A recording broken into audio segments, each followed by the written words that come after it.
Hello, I'm David Hepworth. Thanks for clicking this word in your ear, the latest of hundreds of chats Mark Allen and I have had over recent years, some between ourselves and others with musicians, authors, comedians, and other people we like. If you'd like to help make sure they continue, you might consider being a Patreon supporter by visiting patreon.com/wordinyourear, or just by liking or subscribing in whatever way you prefer. On with the show.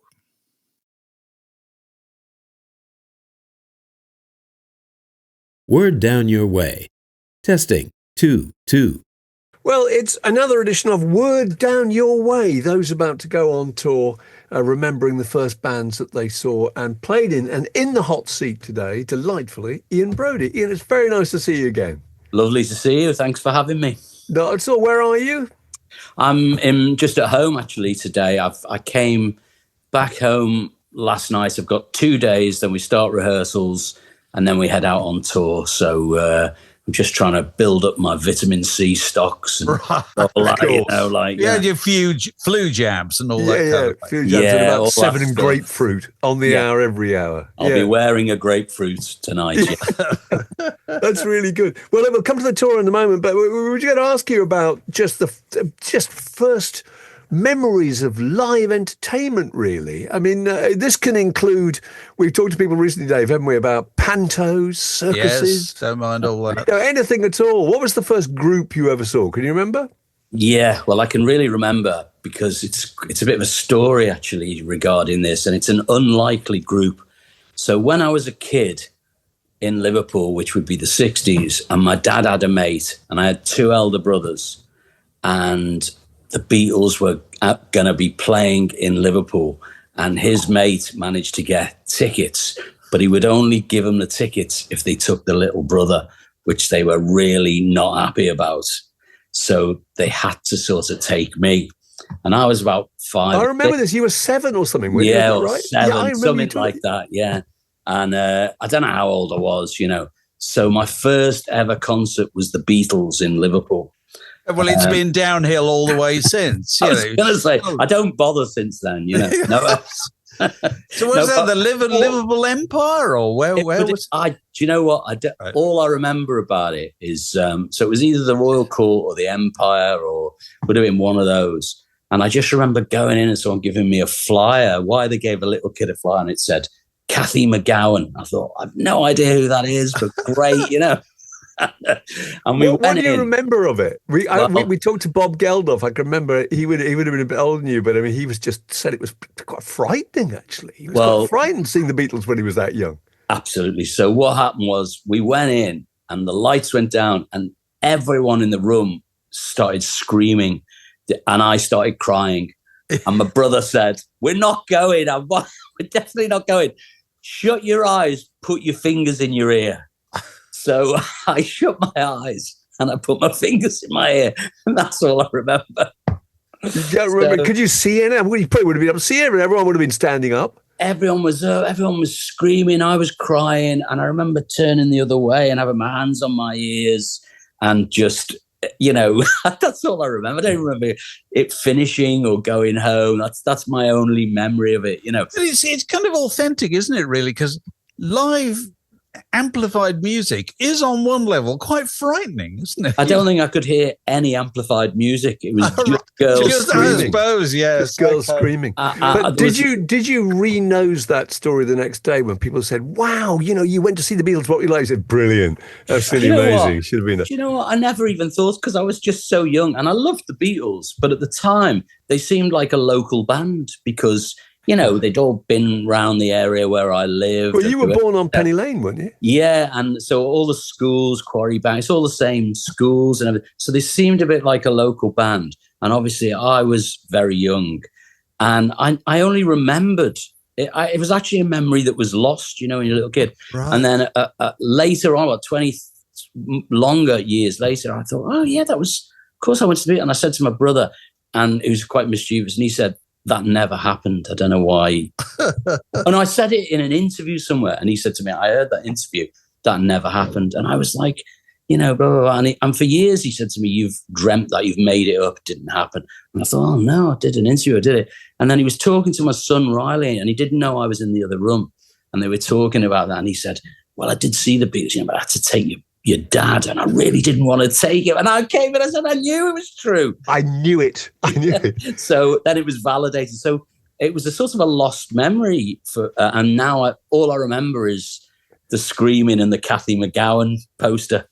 Right. But you were, I'm trying to work it out now, you would have been 7 or 8, I guess, when Penny Lane came out. So what was it like? Were you aware of that? You lived in Penny Lane and suddenly that was kind of internationally known.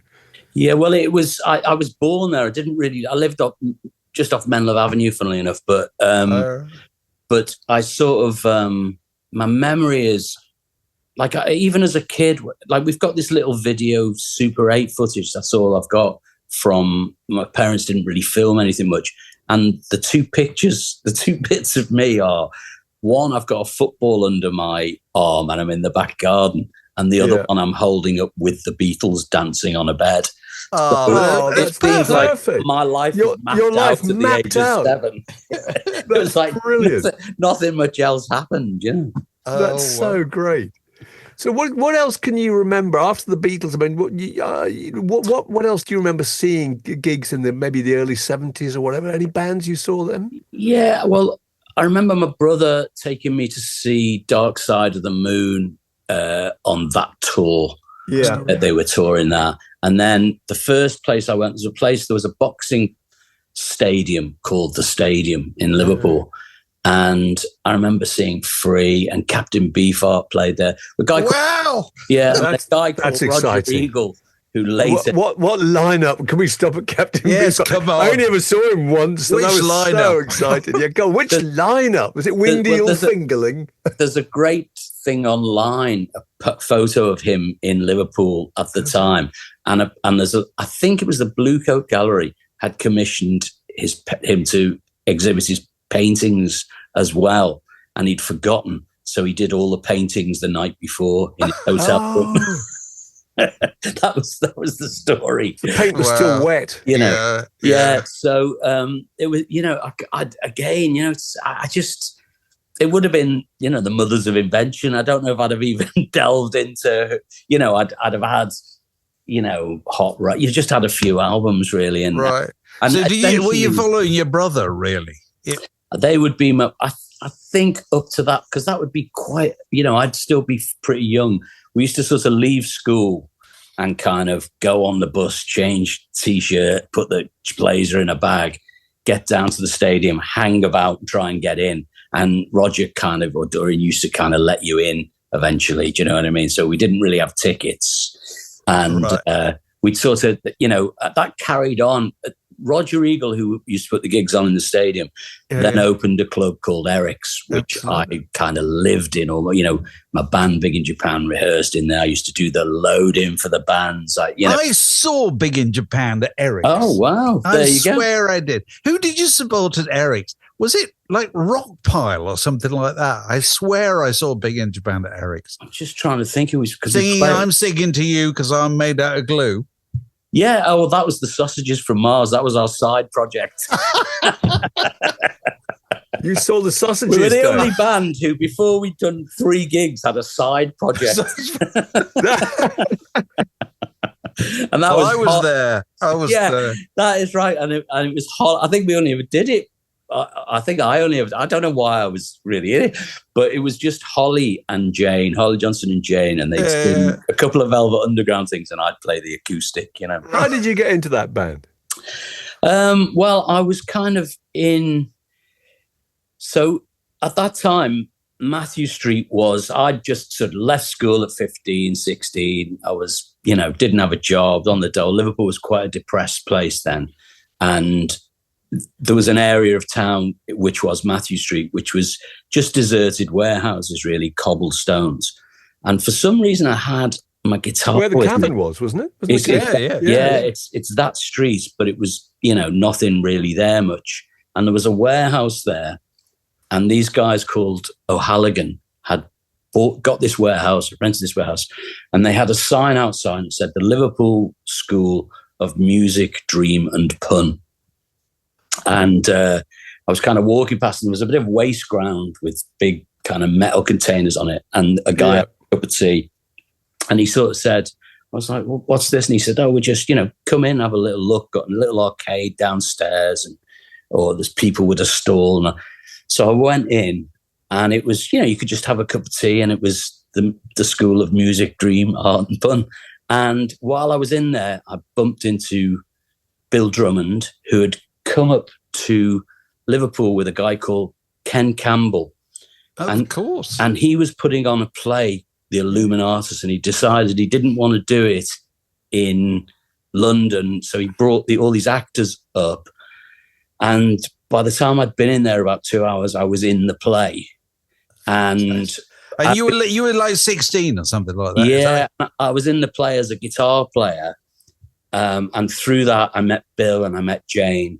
And then Big in Japan kind of...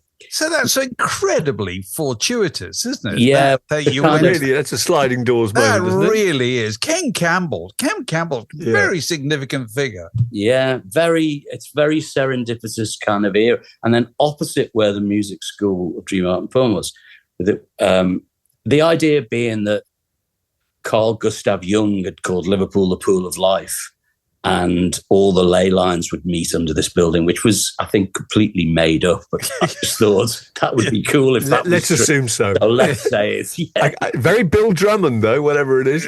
I think Bill imbibed a lot from that period, as did I. I think the main thing I learned was, I was playing the guitar and I was getting really good at the guitar and stuff. Oh, I should say that, but I was getting quite adept at the guitar. And I think being around that, which I still think to this day, the thing was, I realized that, if you had a good idea, even if you couldn't do it properly, it would always be a good idea. And if you didn't have a good idea, no matter how well you learn to play it, it would never be a good idea. No, sure. And it shifted my focus in a way that's never changed. I threw away my Frank Zappa albums and I bought, I don't know, the Ramones probably, right. Do you know what I mean? And it just changed the way I thought. And then I rebought my Frank Zappa albums a week later. But the Ramones, didn't you see the Ramones and the Talking Heads at Eric's? That must have been because I saw them both that very early time, and it was just astonishing because you didn't really have any kind of reference points as to where either group had come from. They were amazing, weren't they? Yeah, I mean, it was so opposite the music school of Art, Dream and Pun. Eric's opened up, and you had Probe Records on the corner. Oh yeah, Eric's, and then Roger started.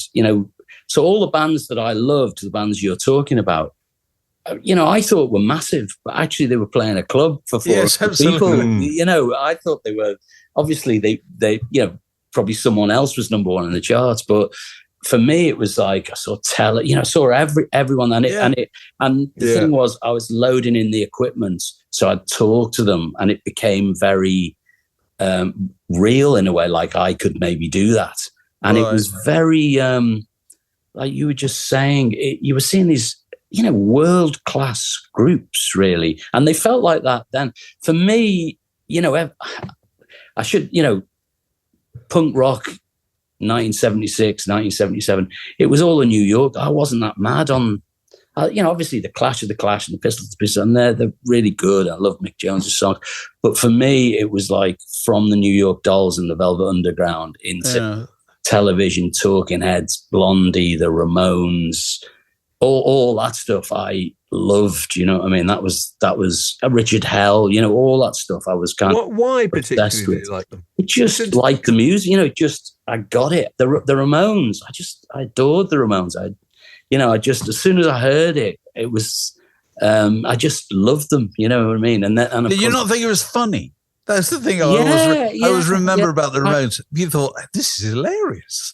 I get that, actually, yeah. And I think there was a warmth to all that stuff, really. Do you know what I mean? There was English bands amongst it as well. You'd see Elvis Costello and XTC. Yeah. They were all coming through 3 gigs a week, and you were sort of,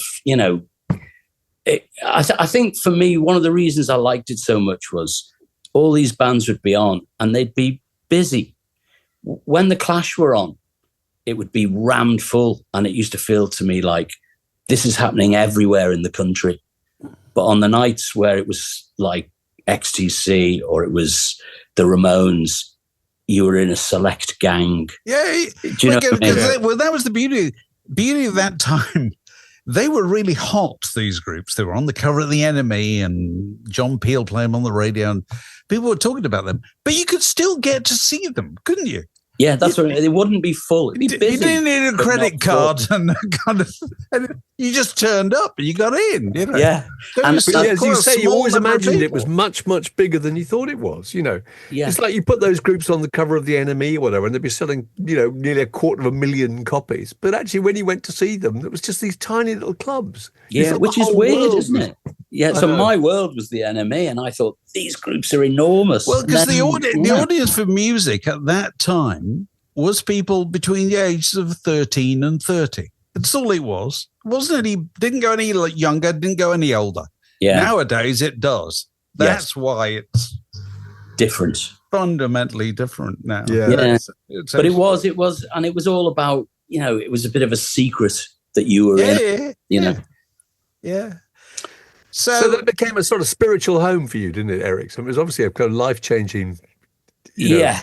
I mean, I was sort of there, I'd get there in the morning and I'd be there till midnight or 1 a.m. most days, because we'd sort of go in there, rehearse, put the equipment away. Then I'd do a load in for the bands and get a fiver. Sometimes DJ if no one else was around, and it was night. And, just generally my life became centered around that and being in the band. So did you adopt a policy of if anybody asks if you can do this, say yes, and then go and work out whether you can afterwards? I think, I feel like I had no plan. I was just buffeted from one, I've been very lucky. I think I've up until the last few years, I've always felt like that. Everything felt very precarious.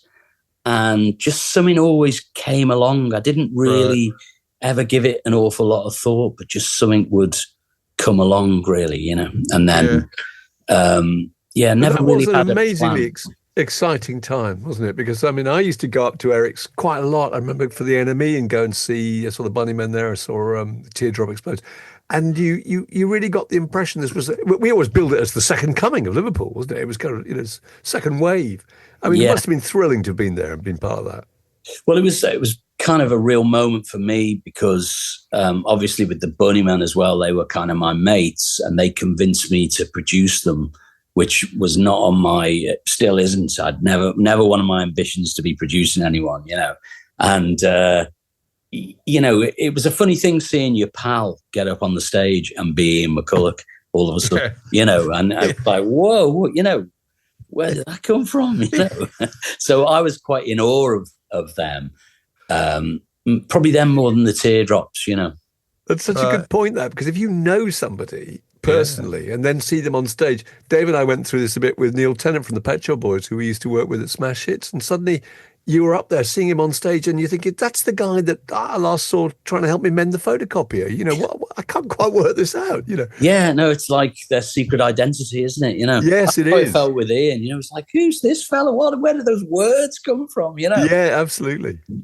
Great, Yeah, they kind of, it's interesting, isn't it? That first appearance, when they're 19 or 20, they suddenly have to appear as if they're possessed of huge wisdom and in endless cool, when you know that they aren't. You know that they aren't because you went to school with them or whatever. You know what I mean? Yeah. It always fascinates me. I keep coming back to this thing about Mick Jagger when he was 19 years old, had the nerve to stand up in front of Brian Jones and Keith Richards and be Mick Jagger.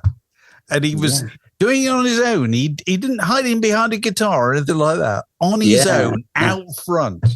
Yeah, it's the ability. Early on in anyone's career, it's the ability to make a fool of yourself. Yes. And withstand the aftermath for everyone, especially if you're a frontman singer. Essentially, if you're in your school group and you turn up dressed like Bowie or Ziggy, you're going to get a lot of, get a lot of barracking. Yes. And so you have to it's about being prepared to I don't know what it is in people. You take the leap, don't you? You know. I suppose so. I often wonder if these people wake up in the middle of the night, you know, and snap into the fetal position under the duvet and think, "Oh my God, did I do that?" You know, 4 hours ago, or whether they just passed that. I think it's such an exhilarating moment, really. Even if, you know, I know when I first started playing, being on stage and in that, I kind of almost became, I didn't really care what anyone said about it. Do you know what I mean? It was just such a great moment and thing to be doing. And later, when you become a bit, you know, immunized to that effect, you start thinking, wow, I should tune my guitar actually, and possibly, you know, play something that they like, you know, and that sort of all comes later, I think. Right. But you weren't really expected to be a kind of spokesman. Where you're thinking about Ian McCulloch, which I remember so vividly, was that he developed that kind of difficult persona, that kind of, you know, being enigmatic and evasive, because he literally had nothing to say, because he was only about 18 or 19, and people were thinking, wow, he's the leader of the Echo and the Bunnymen. So what? Solve all the world's political problems, please, you know. Yeah, I think the byword was don't finish any sentences. Right. Oh, that's good. Right. What, just 3 dots, just sound enigmatic? Yeah. Well, I remember I used to think that. I don't know whether he would say that, but I just think he just never finished what he's saying. And I thought, that's a good idea. And I started doing it as well. Definitely. That's good. That's good. So what are you doing on tour at the moment then? Well, we're celebrating a 35-year anniversary, which sounds unreal to be, you know, like, you know, it feels, you know, and yeah, I mean, I'm kind of very proud of that. And it feels at the minute like, you know, I've been through my various moments, but at the moment, it's a really lovely moment for us. We seem to be expanding rather than shrinking. For the first time, I don't have imposter syndrome. I'm on stage and I feel like the singer, you know, I feel like, no, I'm the singer. Stop looking for us. I think when I did the first album, I was looking for a singer. And then even after the second album, I was like, oh, still not too late to change. Yeah. And I think sometime last year, I thought, no, you're the singer. You know?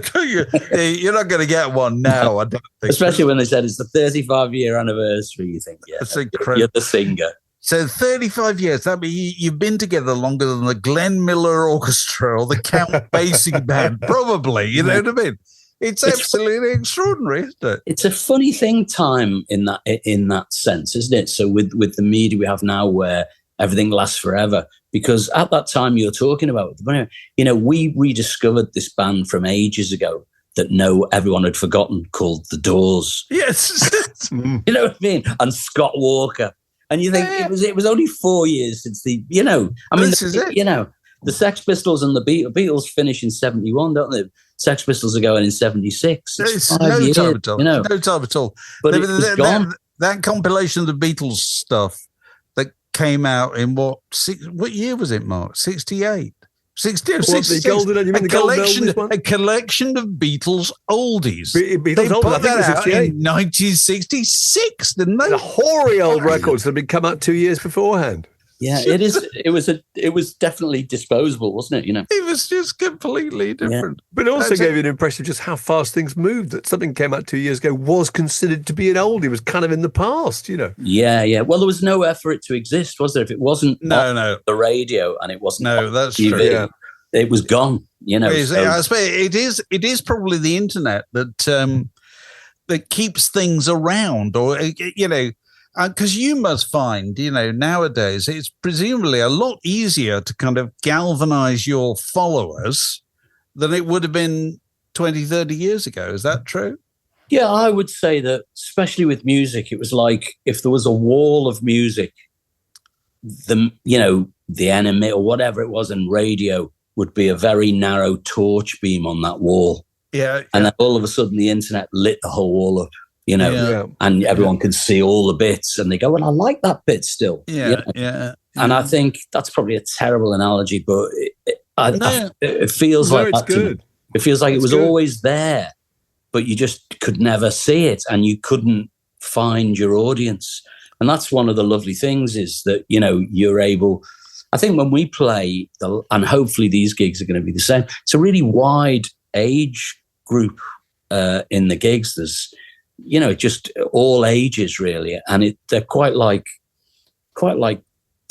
beery parties, to be honest. Right. Yes. It's like, everyone wants to have a great time and hear some songs and just enjoy themselves. And I love that really, because that's kind of how I wanted the records to be, just like Andy Warhol pop art, splash of colour on a wall and just, be that. And so I'm really enjoying, I really enjoy playing at the moment. I think there's a lot of love in the room when we do. And so it's great. We were talking to Peter Perrett of The Only Ones the other day, and he's got not one but two of his sons in the band. And you've got your son Riley, famously of Life of Riley. He's not only in the band, but he's your manager too, isn't he? Absolutely, yeah. He's so it's fascinating. Is there a kind of absolutely fabulous role reversal element to that, being told what to do on occasions by your son? Yeah, well, it's a really relationship that's grown up without any, unintentional really. Didn't intend him to be in the band, and it's just become. It's sort of just it just become. And then at some point it was like, well, you are managing it, you may as well be the manager. You're organising everything, you may as well be the manager, as long as I don't have to pay you. And does he still live under your roof? No, I'm joking. He's in the cellar now. I'm going to have to get my manager out of bed. Up in the cellar, yeah. The manager's under the duvet. Yeah, he can't. He's not coming down till he's tidied his room.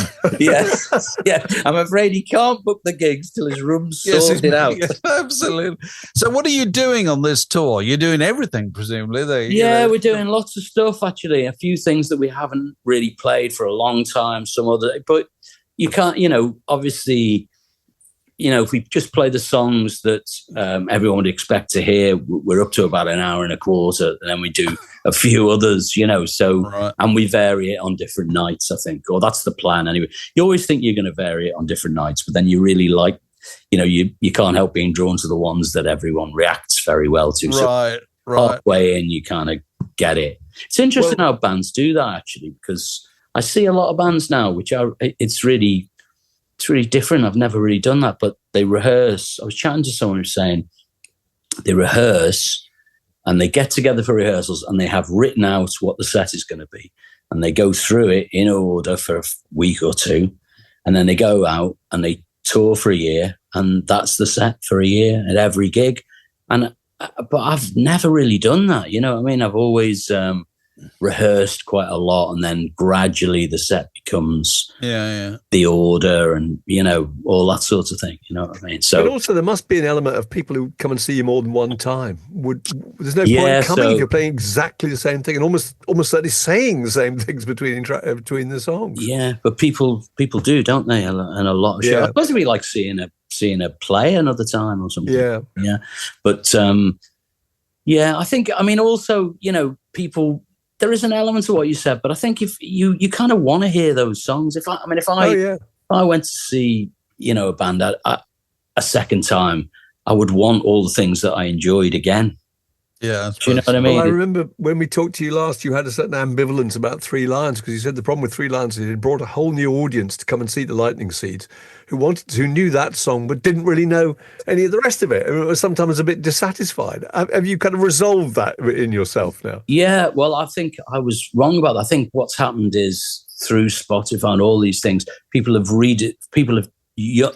discovered us through Three Lions and loved the other songs, So I think that's part of the thing. We have like a younger element there who do love Three Lions, but sing every word to all the songs, really. So it's been a really good,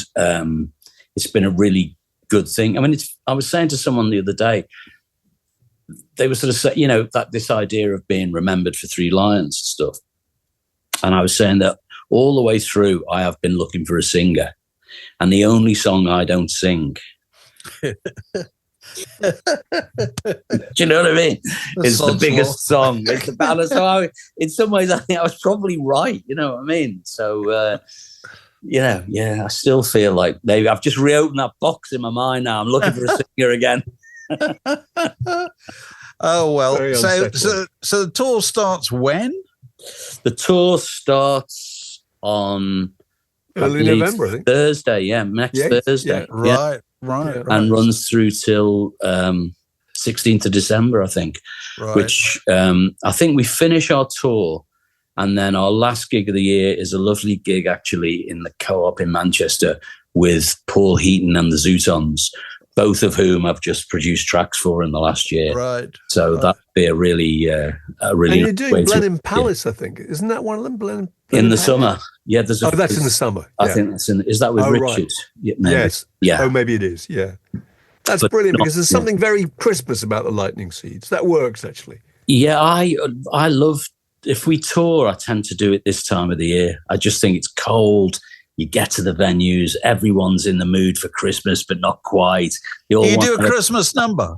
Do you know, I try and find something that is not like the song that we did a cover of, and I love doing around this time of year at the gigs. Maybe if it's as an encore, sometimes it's "Be My Baby," which isn't really a Christmas song, but there's something very Christmassy about it. Do you know what I mean? I think it's the Sleigh Bells, actually. If you got a bell on it, you're all right. That's you're all right. You're covered. That's brilliant. Fine.